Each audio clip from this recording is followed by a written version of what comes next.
Ferrari's 2023 Formula 1 Challenger may look like a natural development of last year's fast but underachieving car, but the team describes it as completely redesigned. Those are the words of head of chassis Enrico Cardile, who called the car an evolution, but pointed to major aerodynamic and mechanical changes conceived to improve performance and achieve the characteristics the team wants. Cardile talked of Ferrari increasing vertical downforce while adapting further to the new rules that came in last year, and he also highlighted suspension changes that have been made to improve the car's aero and increase the team's setup options.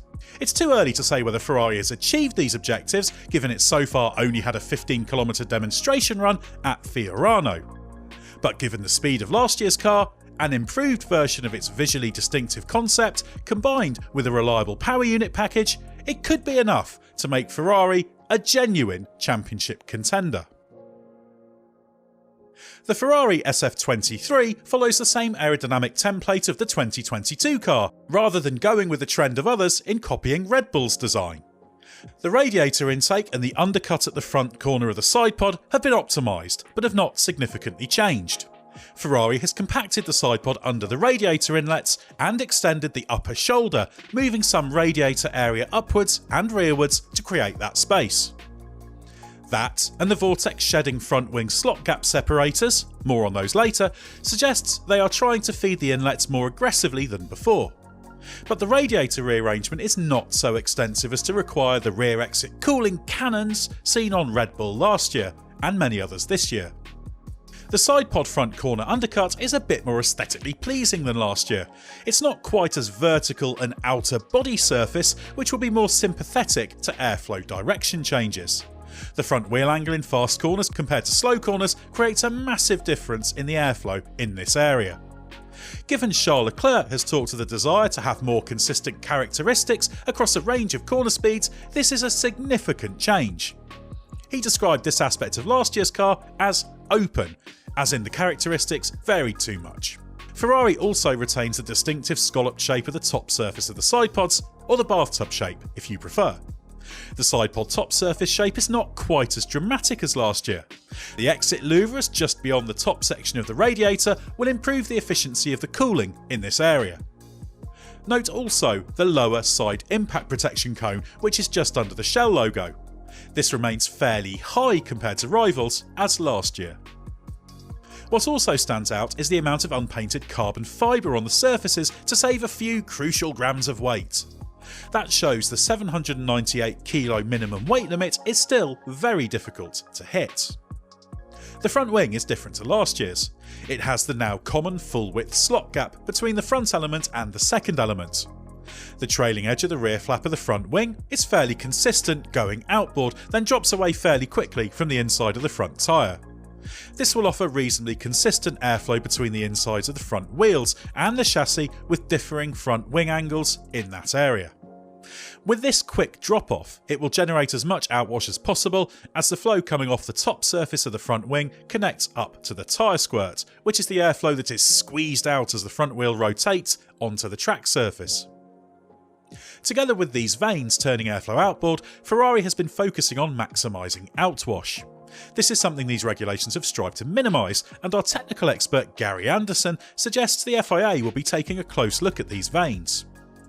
The vanes integrated into the slot gap separator brackets separating the top two elements of the front wing have also attracted attention. Mercedes arrived at the United States Grand Prix last year with a version of this design, but had to remove the brackets at the behest of the FIA. The regulation for the use of anything like this was rewritten for this year to limit the quantity, the overall size, and the curvature of these components. But there's always the question of what's called primary purpose. If there's something on the car that is legal and ostensibly for one reason, in this case maintaining the slot gap, but the FIA believes it's for another, for example aerodynamic gain, then you can hit trouble. The front suspension is a pushrod configuration. Where the wishbone pickups mount to the chassis, there's a small amount of anti-lift to help support the front of the car and reduce the ride height change under braking loads.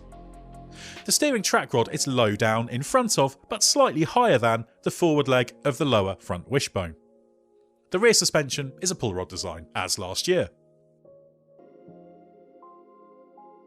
Given last year's engine problems, new Ferrari team principal Frédéric Vasseur has declared reliability to be the top priority for 2023, above even strategic improvements and gains on tyre management.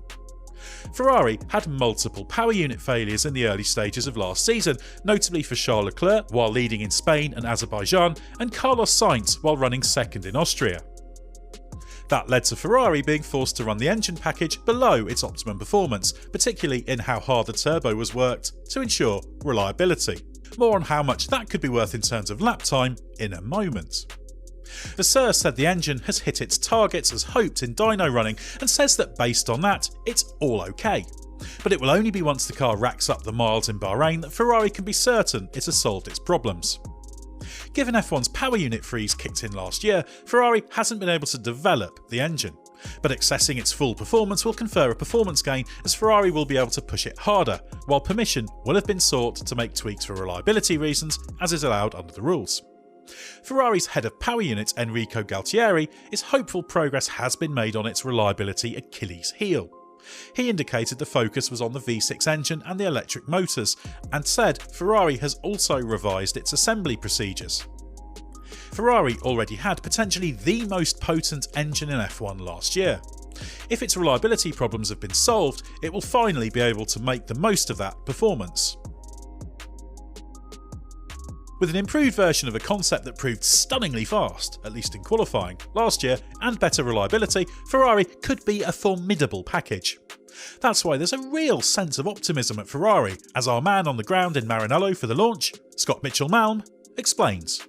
We've been at Fiorano pretty much all day for the Ferrari launch, and while it's always dangerous to read a bit too much into just a car launch and the early version of anybody's car, you do start to pick up on signs from what the team and drivers, and also what people are saying off the record, really think about the winter that they've had and their position going into the new season. And it is impossible to escape the feeling here at Ferrari that they've actually had a really good winter. There were obvious areas that they needed to improve from last year on the performance side, but obviously on the reliability side as well. And by all accounts, Ferrari's made really good progress with that. It sounds like they've got on top of the reliability problems that caused them to have to run the engine in a slightly lower mode at the end of last season, and that has potentially given them around 2/10 in lap time. That's pure performance based on the end of last year. So it's not new power that's suddenly been created, it's regaining what they lost having to run the engine at a lower level last year. So that's a key element. But then there's also the usual car development year on year